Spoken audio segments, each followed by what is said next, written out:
እርስዎ በ61 ዓመቶ ምን እያደረጉ ሊሆን እንደሚችል አስበው ያውቃሉ? ምናልባት የልጅ ልጆትን እያጫወቱ ወይም ጡረታውን እየተቀበሉ ይሆናል።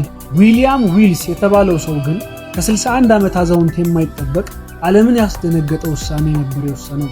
ያለምንም ረዳት በገዛ እጁ በሰራው ደካማ የእንጨት ጀልባ ታላቁን የፓስፊክ ውቅያኖስ ብቻውን ለመሻገር ተነሳ። በዛሬው የልዩ ነገር ዝግጅታችን የጀብደኛውን መርከበኛ ዊሊያም ዊልስ እጅግ አስገራሚ ጀብዱ፣ ሕይወት እና መጨረሻ እናያለን። አብራችሁን ቆዩ።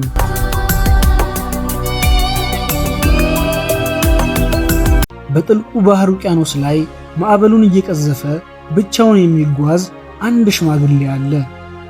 ሰዎች የዚህን ሰው ታሪክ ሲሰሙ ፊልም እንጂ እውነት አይመስላቸውም። ነገር ግን ሰውየው ተራ ሰው አልነበረም። ይልቅስ እምነቱን ወደ እውነት የቀየረ የጀብዱ ደራሲ ነበር። ይህ ሰው ዕድሜው ለጡረታና ለእረፍት የደረሰ ቢሆንም ልቡ ግን እንደ ወጣት ለጀብዱ ይመታ ነው።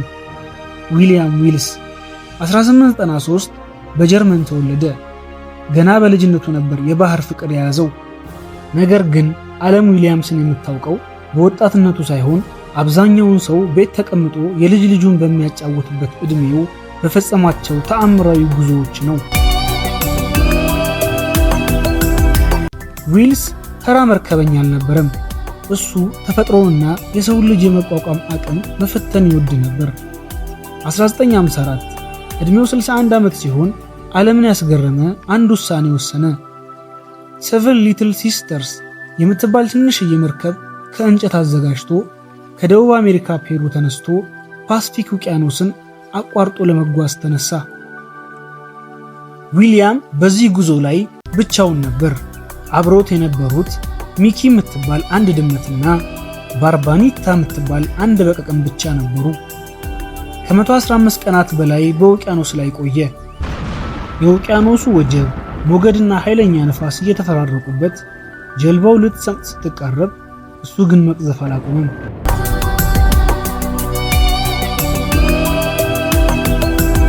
ይህ ጉዞ የዊልስ የጥንካሬ መፈተሻ ነበር። በእርግጥ ይህ ጉዞ የተደረገው ከፔሩ እስከ ሳሞአ ብቻ አልነበረም። ይልቅስ ከማሰብ እስከ መፈጸም እንዲሁም ከማለም እስከ ማሳካት ጭምር ነበር። በጉዞው ወቅት ጤናውን ለመጠበቅ ብቻ ሲል ሳይሆን የሰውን ልጅ የመኖር አቅም ለማረጋገጥ ሲል የባህር ውሃ ይጠጣ ነበር። ጥሬ እህልና ዱቄት ብቻ እየበላ ሰውነቱ እየዛለ እሱ ግን መንፈሱ ሳይሰበር 6700 ማይሎችን ተጉዞ ሳሞአ ደሴት ደረሰ።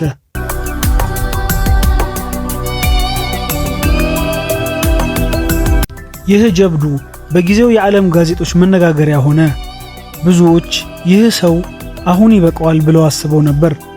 ነገር ግን የዊልስ የጀብድ ጥም ገና አልረካም። በ1963 ዕድሜው 70 ዓመት ሲሞላ ሁለተኛውን ታላቅ ጉዞ ለማድረግ ተነሳ።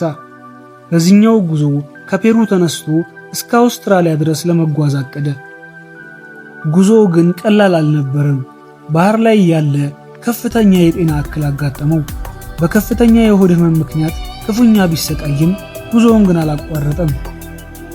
ለ10 ወራት ያህል በውቅያኖስ ላይ የታገለ በመጨረሻም አውስትራሊያ የባህር ዳርቻ ላይ ሲደርስ ዓለም በአድናቆት ተቀበለችው። ዊሊያም ዊልስ ለጀብዱ ዕድሜ ቁጥር ብቻ መሆኑን ታሪኩን ውቅያኖስ ላይ በጀብድ ጽፎ አረጋገጠ።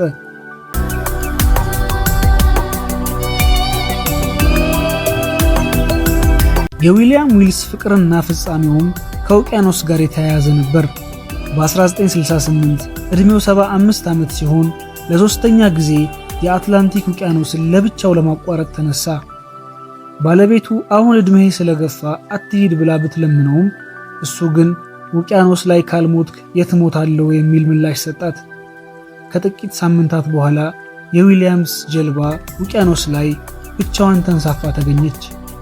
ዊሊያም ዊልስ ግን ጀልባዋ ላይ አልነበረም። እንደፈለገውና እንደወደደው በናፈቀው ውቅያኖስ ውስጥ ተዋጠ። የዊሊያም ዊልስ ታሪክ የድፍረትና የጽናት ታሪክ ነው። እሱ የሰው ልጅ ዓላማ ካለውና በራሱ ከተማመነ በማንኛውም ዕድሜ ክልል ውስጥ ሆኖ የማይቻል የሚመስልን ነገር ማድረግ እንደሚችል ለዓለም አስተምሯል። ዊልስ ዛሬ በስጋ ባይኖርም ታሪኩ ግን እንደ ውቅያኖስ ማዕበል ሁልጊዜም ሕያው ነው።